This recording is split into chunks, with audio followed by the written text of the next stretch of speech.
I'll start you and then you can interrupt me, all right? All right. I was an enlisted man at the time, and we were living in a concrete barracks. When I say concrete, it was a brand new thing built in 1938.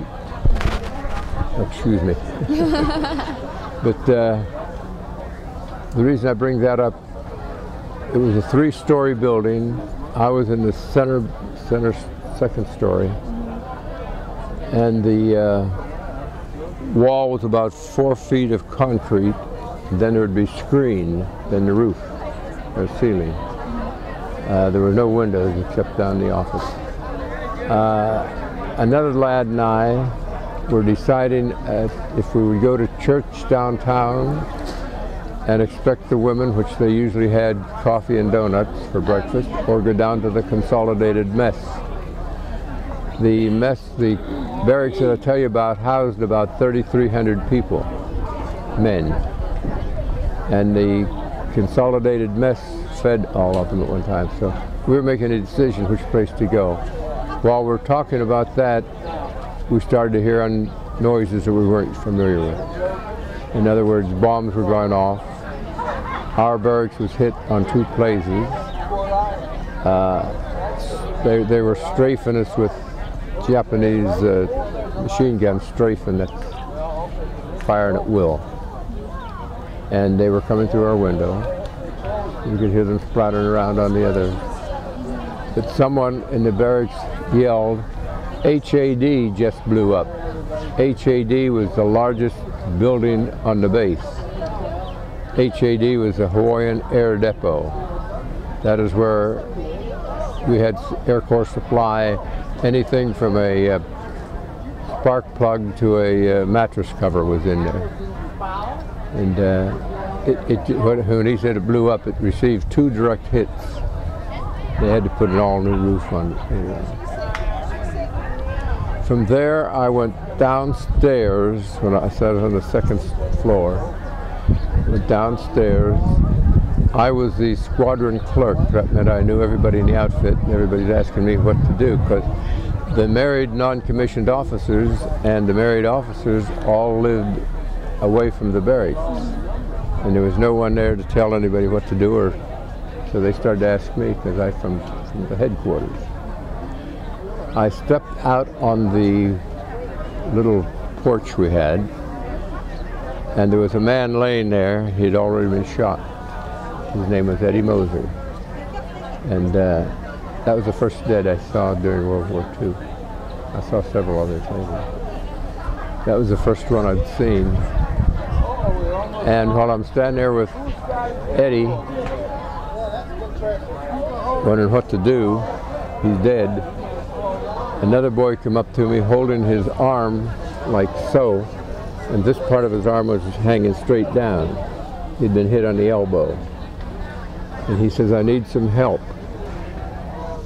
On our yard, or lawn we'll call it, of our barracks, someone had disbanded a 2.5-ton truck. I said, Eddie, I'll help you in that truck. Somebody else came and picked up Moser and put the dead man in there, put a wounded man in. By the time we got those 2 in, other men were picking up other wounded, dead and wounded. And I never drove. I owned a 1934 Chevrolet. That was a new car then. But I had never driven a truck in my life, and I haven't since, and I never will. But anyhow, I could get it in low gear, stick shift, and this is loaded, and a lot of guys in the back with dead and wounded, and I'm going to take them to the hospital. I could not get that thing in 2nd gear. I'd slide it up there and go, I'd slide it back to low gear. Any of you ever drive a stick shift? It's not easy, is it? No. Not as heavy as that thing was, but anyhow, we came back, and I thought Hickam Field was the only place getting hit. But by the time we got back, they had had radio programs, or radios on, and found out that practically every base in the Pearl Harbor was their main target. So that's what I did the first day. Then I didn't tell you the rest of it when I came back. I decided I had a payroll that had the roster of every name of every man in our outfit. And being oriented towards administration, I thought, hey, we need a muster. And I went into the office headquarters, and we had a safe that was considered confidential, so it was, I'm bent over. I told you about a 4 foot of concrete. And I'm bent over, opening a safe, and my first sergeant stood in the doorway and says, "What are you doing?" And I told him I'm getting a roster for a muster. He says, "Good thinking." And while he's still talking, he dropped over dead because he took a direct hit through the heart. See, they're firing through our windows. If I'd have been standing up, I'd have been in line for that. I was squatted down opening the safe. And I started writing in. Found a man, I checked him off. Found him dead. I put KIA, killed in action. If he was wounded, WIA, wounded in action. So that's what I did the first day. But by the, that was on the 7th, on the 8th, I spent the entire day looking for my unit because men were scattered. People that should be working in Air Corps Supply was over at the airline. We had men doing things that they had never done in their life before.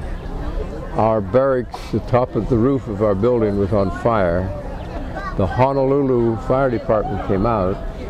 I wasn't there for the whole thing, I just seen part of it. But the fire department came out, and the Honolulu fireman was going to gun up the ladder. We don't know what happened to him. And he's carrying a pressurized hose, and when he came down, of course, the hose started firing. A GI picked up the hose, went up to the roof, put the fire out. We don't know don't know what happened to either one of them.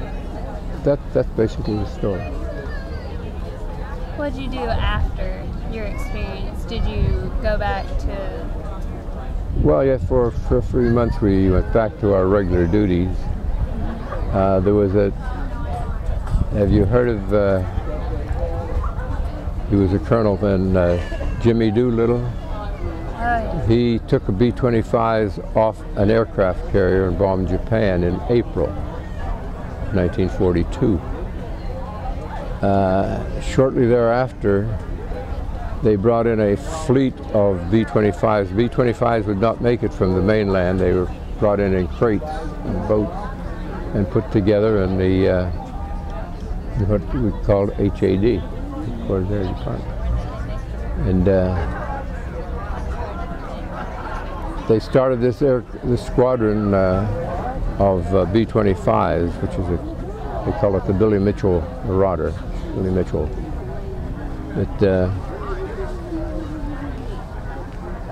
They started this squadron, and I had taken air gunnery training, and I'd taken radio training. And I volunteered for that squadron and ended up as a radio operator and side gunner. And I spent the rest of the time in the Pacific until 1945. My son, who's around here someplace, I gave him a map a few years ago. He asked me how many different islands I may have been on. And I went to Barnes, and this is a commercial for Barnes and Noble. But I went to Barnes and Noble and picked up a map, a very large one, of that area. And I counted 32 different islands that I had been on. So yes, that included the Philippines, Guam, the Philippines, and Okinawa. So that's basically what I did. How many of those men were you able to How many what? How many of those men were you able to find on your list? I accounted for my 100% dead, wounded, or hospital, whatever it might have been. Good. And I turned that in the morning of the 9th. When I say I turned it in, I took it up to base headquarters. And I knew the sergeant major who was there. Of course, everything is in shambles, and nobody's knowing what to do next. But I showed that to Sergeant Major. He said the adjutant would like to see that. The adjutant is a administrative man for Army unit. which incidentally, 26 years later, I became an adjutant general. Oh, wow. So that's just a side talk. You can blank that one out. But I turned it into the sergeant major, and he said the adjutant would like to see that, and the adjutant said the CO would like to see that. And I was ushered into the CO's office, and he was as confused as anybody else. And he says, "Who told you to do that?" I said, "I just thought it needed done." And he said to the adjutant, "Put out an order to everyone in the base that they have to have a muster in by a certain date." Probably like the 10th or something like that. Now that's, you run out of tape, that's all right. Oh, no. What about, were there most of them hopefully were survivors from your unit? Yeah, we only lost, out of 167 men, we only lost 13 in my squadron.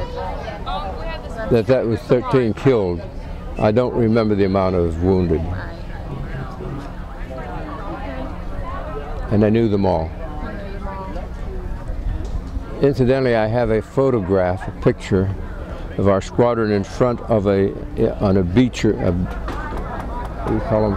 When you have a row of seats here and then a row of seats here. Bleachers? Bleacher. In front of a B-17, a 4-engine plane. And that was taken in November of 1941. And I knew the men in the squadron, and I have I'm the only one that has that. Maybe somebody else may have it because I made it. Left to right, who's sitting where. Wow.